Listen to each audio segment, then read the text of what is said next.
ಸ್ನೇಹಿತರೆ ನಮಸ್ತೆ. ಇವತ್ತಿನ ಈ ವಿಡಿಯೋದಲ್ಲಿ ಹೋಂಡಾ ಲಿವೋ ಈ ಒಂದು ಬೈಕ್ನ ಬಗ್ಗೆ ಮಾಹಿತಿಯನ್ನು ತಿಳಿಯೋಣ. ನೀವಿನ್ನೂ ನನ್ನ ಚಾನಲ್ನ ಸಬ್ಸ್ಕ್ರೈಬ್ ಆಗಿಲ್ಲ ಅಂತಂದರೆ ಸಬ್ಸ್ಕ್ರೈಬ್ ಆಗಿ, ಪಕ್ಕದಲ್ಲಿರುವ ಬೆಲ್ ಐಕನನ್ನು ಕ್ಲಿಕ್ ಮಾಡೋದು ಮರಿಬೇಡಿ. ಹೋಂಡಾ ಲಿವೋ ಈ ಬೈಕು ಕೂಡ ಮೈಲೇಜ್ ಪರ್ಪಸ್ ಬೈಕ್ ಆಗಿರುತ್ತೆ. ಕಡಿಮೆ ಬಜೆಟ್ನಲ್ಲಿ ಒಳ್ಳೆಯ ಮೈಲೇಜ್ ಕೊಡುವಂಥ ಬೈಕ್ ಇದಾಗಿರುತ್ತೆ. ಹೋಂಡಾ ಕಂಪ್ನಿಯ ಮೇಲೆ ಹೋಂಡಾದ ಇಂಜಿನ್, ರಿಫೈನ್ಮೆಂಟ್ ಆದ ಇಂಜಿನ್ ಹೊಂದಿರುತ್ತೆ ಹಾಗೂ ಮೇಂಟೆನೆನ್ಸ್ ಫ್ರೀ ಅಂತ ಏನು ಹೇಳ್ಕೊಳ್ಳುವಂಥ ಮೇಂಟೆನೆನ್ಸ್ ಕಾಸ್ಟ್ ಇರೋದಿಲ್ಲ ಹೋಂಡಾ ಬೈಕ್ಗಳಲ್ಲಿ.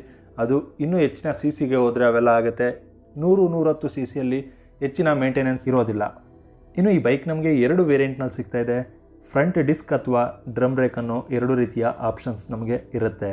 ಇನ್ನು 4 ಕಲರ್ನಲ್ಲಿ ಈ ಬೈಕ್ ನಮಗೆ ಸಿಗ್ತಾಯಿದೆ. ಬ್ಲೂ, ಬ್ಲ್ಯಾಕ್, ರೆಡ್, ಗ್ರೇ ಈ ರೀತಿಯ 4 ಕಲರ್ನಲ್ಲಿ ಈ ಬೈಕ್ ನಮಗೆ ಸಿಗ್ತಾಯಿದೆ. ಇನ್ನು ಸೆಮಿ ಡಿಜಿಟಲ್ನಲ್ಲಿ ಇನ್ಸ್ಟ್ರೂಮೆಂಟ್ ಕ್ಲಸ್ಟರ್ ಸಿಗ್ತಾಯಿದೆ.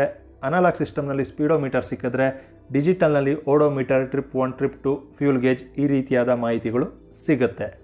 ಇನ್ನು ಇಂಜಿನ್ ವಿಚಾರಕ್ಕೆ ಬರೋದಾದರೆ 109.51 ಸಿ ಸಿಯ air cooled single cylinder 4 stroke 2 valve SI engine ಆಗಿರುತ್ತೆ. 8.79 BHP 7500 RPMನಲ್ಲಿ ಹಾಗೂ 9.30 ನ್ಯೂಟನ್ ಮೀಟರ್ ಟಾರ್ಕ್ 5500 RPMನಲ್ಲಿ ಓಡ್ತಾ ಇರುತ್ತೆ. 4 ಗೇರ್ಗಳನ್ನು ಈ ಒಂದು ಬೈಕ್ನಲ್ಲಿ ನಾವು ನೋಡ್ಬೋದಾಗಿರುತ್ತೆ. ಇನ್ನು ಈ ಒಂದು ಬೈಕ್ನಲ್ಲಿ ಚಾಸಿಸ್ನ ನಾವು ನೋಡೋದಾದರೆ ಡೈಮಂಡ್ ಟೈಪ್ ಫ್ರೇಮ್ ಚಾಸಿಸ್ನ ನೋಡ್ಬೋದಾಗಿರುತ್ತೆ.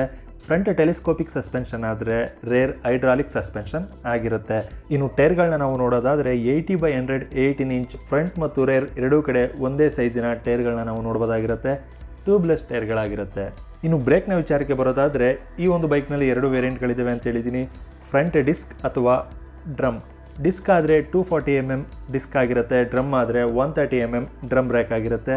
ರೇರ್ 2 ವೇರಿಯಂಟ್ನಲ್ಲೂ ಕೂಡ ಡ್ರಮ್ ಬ್ರೇಕ್ ಆಗಿರುತ್ತೆ. 130 mm ಡ್ರಮ್ ಬ್ರೇಕ್ ಆಗಿರುತ್ತೆ. ಕಾಂಬಿ ಬ್ರೇಕಿಂಗ್ ಸಿಸ್ಟಮ್ನ ಈ ಒಂದು ಬೈಕ್ನಲ್ಲಿ ನಾವು ನೋಡ್ಬೋದಾಗಿರುತ್ತೆ. ಇನ್ನು ಸೀಟ್ನ ವಿಚಾರಕ್ಕೆ ಬರೋದಾದರೆ ಸಿಂಗಲ್ ಸೀಟ್ ಡಿಸೈನ್ನ ಹೊಂದಿರುತ್ತೆ. ಸೀಟ್ ಹೈಟ್ ಬಂದು 790 mm ಆದರೆ ಗ್ರೌಂಡ್ ಕ್ಲಿಯರೆನ್ಸ್ 163 mm ಆಗಿರುತ್ತೆ. 790 mm ಮಿಡ್ ಹೈಟ್ ಇರೋರಿಗೆ ಹಾಗೂ ಕುಳ್ಳುಗಿರೋರಿಗೆ ಈ ಒಂದು ಬೈಕ್ ಸೂಕ್ತ ಅಂತ ಹೇಳ್ಬೋದು. ಸ್ವಲ್ಪ ಎತ್ತರದ ರೈಡರ್ಗಳಿಗೆ ಕಂಫರ್ಟ್ ಅಂತ ಅನಿಸೋದಿಲ್ಲ. ಇನ್ನು ಈ ಬೈಕಿನ ಫ್ಯೂಲ್ ಟ್ಯಾಂಕ್ ಕೆಪಾಸಿಟಿನ ನಾವು ನೋಡೋದಾದರೆ 9 ಲೀಟರ್ ಫ್ಯೂಲ್ ಟ್ಯಾಂಕ್ ಕೆಪಾಸಿಟಿ ಇರುತ್ತೆ. ಚಿಕ್ಕದಾದ ಫ್ಯೂಲ್ ಟ್ಯಾಂಕ್ ಕೆಪಾಸಿಟಿ ಅಂತ ಅನ್ಬೋದು. ಟ್ಯಾಂಕು ಕೂಡ ನೋಡೋದಕ್ಕೆ ಚಿಕ್ಕದಾಗೆ ನಮಗೆ ಕಾಣುತ್ತೆ. ಇನ್ನು ಈ ಬೈಕು ಕೂಡ ನೋಡೋದಕ್ಕೆ ನಮಗೆ ಚಿಕ್ಕದಾಗೆ ಕಾಣುತ್ತೆ. ಅಂತಂದರೆ ಹೀರೋ ಪ್ಯಾಷನ್ ಪ್ರೋ ನೀವು ನೋಡಿರ್ಬೋದು. ಇದು ಕೂಡ 110 cc, ಅದು ಕೂಡ 110 cc. ಅದೊಂದು ಸ್ವಲ್ಪ ನೋಡೋದಕ್ಕೆ 125 cc ಬೈಕ್ ಥರನಾದರೂ ಕಾಣುತ್ತೆ. ಈ ಒಂದು ಬೈಕ್ 100 cc ಬೈಕ್ ಥರ ಕಾಣುತ್ತೆ. ಅದು 110 cc ಕೂಡ ನ್ಯಾಯ ಒದಗಿಸ್ತಿಲ್ಲ. ಇಲ್ಲಾಂದರೆ ಪ್ಲಾಟಿನಾ 110 ನೋಡಿದಿರಾ, HK ನೋಡಿದಿರಾ, ಈ ರೀತಿಯಾದ ಒಂದು ಬೈಕ್ ಅಂತ ಅನಿಸೋದಿಲ್ಲ. 100 cc ಬೈಕ್ ಅಂತ ಅನಿಸ್ಬಿಡುತ್ತೆ ನಮಗೆ ಒಂದ್ಸಲ. ಇನ್ನು ಈ ಬೈಕ್ನ ತೂಕ, ಹೌದು ಈ ಬೈಕ್ನ ತೂಕ ನಾನು ಆಗಲೇ ಹೇಳ್ದಂಗೆ ಚಿಕ್ಕದಾದ ಬೈಕ್ ಅಂತ ಕಾಣುತ್ತೆ. 115 kg ಈ ಒಂದು ಬೈಕ್ನ ತೂಕ ಕಾರ್ಬೇಟ್ ಆಗಿರುತ್ತೆ. 90ರಿಂದ 95 ಟಾಪ್ ಸ್ಪೀಡ್ ಈ ಒಂದು ಬೈಕ್ನಲ್ಲಿ ನಾವು ರೀಚ್ ಮಾಡ್ಬೋದಾಗಿರುತ್ತೆ. ಇನ್ನು ಈ ಬೈಕ್ ಸ್ಟಾರ್ಟ್ ಮಾಡೋದಕ್ಕೆ ಕಿಕ್ಕರ್ ಕೂಡ ಇರುತ್ತೆ, ಸೆಲ್ಫ್ ಸ್ಟಾರ್ಟ್ ಕೂಡ ಇರುತ್ತೆ ಹಾಗೂ ಕಿಲ್ ಸ್ವಿಚ್ ಕೂಡ ಈ ಒಂದು ಬೈಕ್ನಲ್ಲಿ ಇರುತ್ತೆ. ಇನ್ನು ಈ ಬೈಕಿನ ಲೈಟ್ನ ವಿಚಾರಕ್ಕೆ ಬರೋದಾದರೆ 12V 5Ah ಕೆಪಾಸಿಟಿಯ ಬ್ಯಾಟ್ರಿ ನಮಗೆ ಸಿಗುತ್ತೆ. ಹೆಡ್ಲೈಟ್ ಆಲೋಜನ್ ಆಗಿದ್ದು ಟೇಲೈಟ್ ಬಲ್ಪ್ ಆಗಿರುತ್ತೆ. ಇಂಡಿಕೇಟರ್ಗಳು ಕೂಡ ಬಲ್ಪ್ ಆಗಿರುತ್ತೆ.